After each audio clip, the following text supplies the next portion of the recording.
Joining us now is CJ Pearson, RNC Youth Advisory co-chair. CJ Pearson, thank you so much for joining us once again. Let's just look at the media that we've been seeing in the last week. We've had an hour-long CNN special on what should have been about Charlie Kirk, but it was instead about Jimmy Kimmel and how he's the victim. We've heard from Rosie O'Donnell telling MSNBC's Nicole Wallace that her therapist is struggling to help her with her insane levels of hate, for the president. And according to Don Lemon, well, white men are just the worst, and they are the only group causing violence. CJ, can I get your reaction? Well, it's interesting to me that Don Lemon has such a problem with white men, considering he goes home to bed with one every single night, right? And so that's my thing about some of these people that's so interesting, is that they actually never really believe what they say. I don't think Rosie O'Donnell believes he says. Rosie O'Donnell once said that she would leave America if President Trump became president. And here she is still, of course, giving us her incredible presence here. And you look at, these other folks, right? Jimmy Kimmel, his situation, they said that President Trump was being a dictator by removing him from the air. Now, I don't know how dictatorships work. I'm blessed to live in the United States of America, where I don't live in one. But last time I checked, if we lived in a dictatorship, you wouldn't be able to go back on the air whenever you pleased, just at your own whim, right? And so I think, again, it goes to show these people have no idea what they're talking about. They're absolutely just completely trying to manipulate the American people with their emotions. And I don't think the American people are buying it. I think that we're completely past that, and it's for good reason. Yeah, absolutely. I mean, when I'm just looking at all of those clips, I think no wonder no one watches the mainstream media anymore. Let's talk about Pete Hegseth. He has declared war on fat generals. He told service members to resign if they don't like his message of eliminating woke diversity measures. In a speech before hundreds of commanders in Virginia, he told troops that the military's sole mission is preparing for war and preparing to win. Listen to this. It's tiring to look out at combat formations, or really any formation, and see fat troops. Likewise, it's completely unacceptable to see fat generals and admirals in the halls of the Pentagon. He also said we became the woke department, but not anymore. No more identity months, no more DEI officers, no more climate change worship, no more division, distraction, or gender delusions. We are done with that. And to our enemies, FAFO. I mean, I think it's absolutely brilliant. What did you make of it? I think it was an incredible speech from Secretary of War Pete Hegseth. It's one of which that actually made me want to go on a run. And I'm not even an admiral, right? And so I think, what he exactly encouraged today is exactly what our troops need to hear, that we are going to practice the peace through strength, ideals that have made America safe, that have kept America safe. And I think the reiteration of it is exactly what he said. It's FAFO. And I think that our enemies ought to figure that out very quickly. And the only way they're going to figure that out is if we don't treat our military as some type of social experiment, but as a war-fighting machine. And it's exactly what Pete Hegseth is retooling our military to exactly be. But it's interesting, the woke hosts of The View are genuinely devastated to hear that the Secretary of War does not want fat troops. They're having almost a cry about it. Let's just take a listen to this. I'm actually really befuddled by why he did that. The optics were terrible, meaning all of our top military brass are all in one place, and we spent $6 million to get them there. That didn't make a lot of sense to me. It also didn't make a lot of sense to me that he was saying that he was going to toughen physical standards and review the anti-hazing policy by sort of implementing a hazing policy. And then also he said he was going to return to the highest male standard for combat positions because the troops were fat. Yeah. I don't understand how that was supposed to be an uplifting message for our military. Maybe he's referring to Colonel Sanders. CJ, so Sunny Hostin cannot understand why Pete Hegseth would want to toughen the physical standards. So these hosts, I think they want the US military, the troops to be overweight, to not be at peak fitness levels if they have to fight. These people are delusional. I think every single word they prove that to be true. Yeah. The idea that it's some radical right-wing notion to want our military troops to be fit, to be strong, to be, mentally tough is absolutely absurd in every which way. And so for them to act like as if this was some divisive speech, no, it's divisive for the people that have no business leading our troops, no business being among the top brass. And so if they disagree with it, as Secretary of War Hegseth said, they ought to resign and do the American people a favor. Now, CJ, it's been 3 weeks since Charlie Kirk was murdered in the most horrific way imaginable, and Democrat Ilhan Omar just can't find it in her heart to say anything respectful about the brilliant Charlie Kirk. Listen to this. I have nothing to apologize for. It is a tragedy that Charlie Kirk was killed in that way. I feel for his widow and his children. They will have to live with that for the rest of their lives.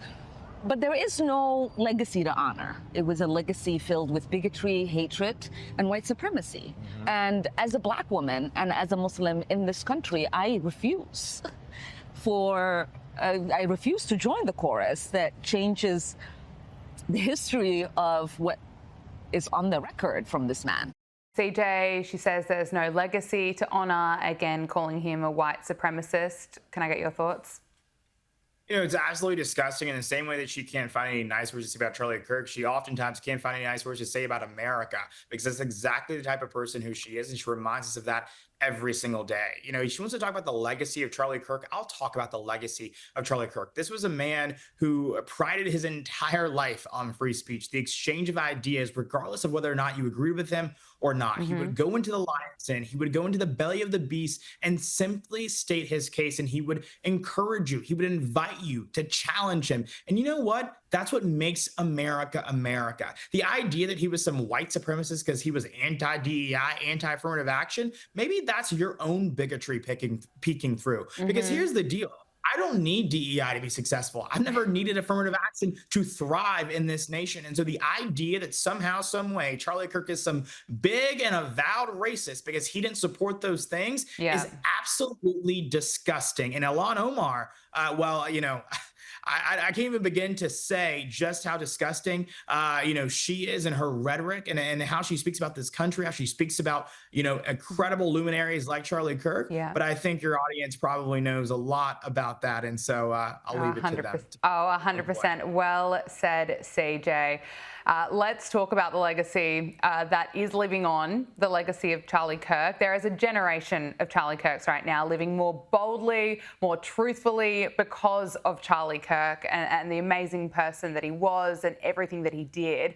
And right now we're seeing thousands of people, they're returning to church. They are also wearing the Freedom T-shirt. So thousands of people at Penn State football put on Charlie Kirk's Freedom T-shirt at Saturday night's game against Oregon, and the footage and photos of the students wearing the shirts, I should say, went absolutely viral around social media. And looking at this, it's just one example of how many, many people right around America are honouring his legacy, CJ.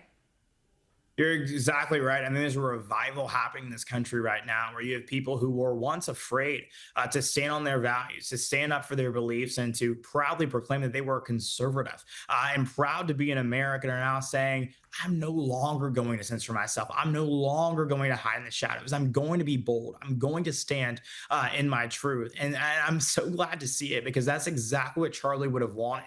We can no longer be the silent majority in this country. We see where that has gotten us. We have to be the loudest held majority that's going to fight for our country, fight for our values, and do everything that we can to advance them, because America is not great because of people that sat on the sidelines. America is great because people that forced themselves to the front lines and said that we will not allow America to be diluted. We will not allow America to be dissipated. And I got to say, I am so excited about what the future holds, because Charlie's legacy is not just alive, but it's alive and well. Absolutely. Now, Fox News has obtained note cards that Joe Biden used to use during live events. Now, they include 5 different palm cards.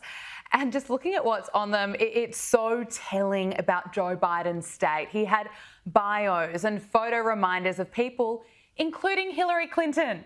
He needed a photo reminder of Hillary Clinton and her bio. The short note detailed that she was the Secretary of State in the Obama-Biden administration, in case Joe Biden forgot.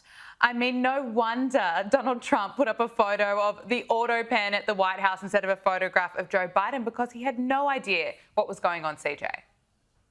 Yeah, you're exactly right, and which is why I'm so excited to have a president who actually does know what's going on, and we've reaped the benefits of it. We see an America that's now leading from the front, an America that is guided by peace through strength, not weakness through inaction. And President Trump has reimagined this country in a way in which I think only he could. And so, I'm not surprised by this breaking news. I'm not surprised by this developing story. I think we're only at the beginning of what we're going to learn about just how much Joe Biden didn't know. But I think there ought to be an investigation into who actually benefited from this president's, the former president's, lack of knowledge about what was actually going on in his White House, because it actually kind of is on the brink of illegal action, right? The idea that any staffer could just use an auto pen to direct presidential actions, I think it warrants an investigation, and I think it should be a very swift one.